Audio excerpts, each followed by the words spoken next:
I'm Pamela Anderson, and I play Beth in the new Naked Gun.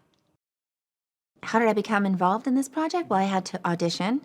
I had an audition with Akiva Schaffer, who shared my audition tape with Liam, and I was lucky that they offered me the role.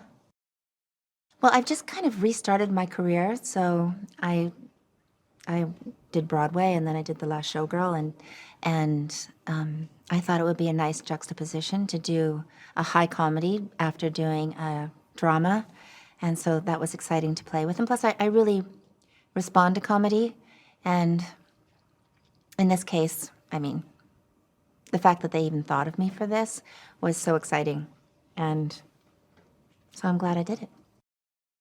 I love the Naked Guns. I thought that they were really funny, and they're just such crazy,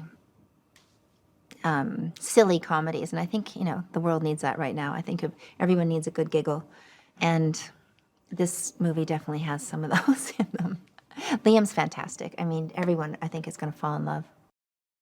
I think it definitely honors the old, and having Akiva direct, I mean, it is comedy. I know people say comedy is hard, but comedy is timing. It's there's so much that goes into it that, I mean, it's definitely the inspiration comes from the original Naked Gun, but he definitely put his own twist on it. There's definitely some Akiva moments in it that are like no other. I work a lot on the character before I even get to the set. I like to bring a lot with me and then just be flexible enough to work with the director on the character. And I feel if it's a drama or a high comedy, you still put the work in. So we talked a lot about her backstory and then just the storyline. And he's very, like I said, again, scientific with the jokes, but I also really wanted to bring honesty and authenticity to the character and vulnerability. So it was a collaboration, but I see some very sincere and tender moments, which I don't think you'd really expect in a film like this, so I was really proud to see that.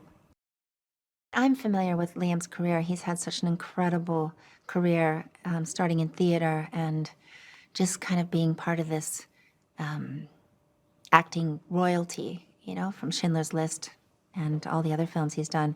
So it was intimidating. I was afraid to meet him. I was literally shaking the first day I came to rehearse our first scene.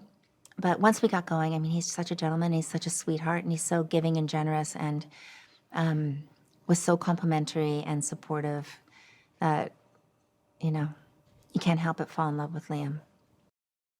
I think the montage is some of my favorite. I really loved all the snowman scenes. It was really cute. But it was all fun. I mean, it was all exciting and fun, and yeah, I mean, I love the connection. And like I said, it's very interesting to work with such an incredible actor because I'm just soaking it in like a sponge. I feel like I'm new at this, so I really, pay attention and watch and observe him, and on and off camera, how he conducts himself is really incredible to witness and to learn from. I mean, it's just, one laugh after another. I think it's really funny. I think that people are going to love all different parts of it. There's definitely an audience for this. It's a genre, but silly, busting out laughing. It's really wild. And people are hopefully they're gonna love it. I'm a big supporter of going to the theater. I love going to the theater, and any movie is seen best on a big screen. And with all the stunts and the craziness, everything going on, and there's a lot of stuff, there's layers. Like if you see it once, if you see it the next time, you might see something different. There's a lot of references and funny things in the background, and so I think it's much better on a big screen. And it's definitely one of those movies you need to have, like, candy and popcorn and friends, and you'll get a kick out of it. Much better in a theater.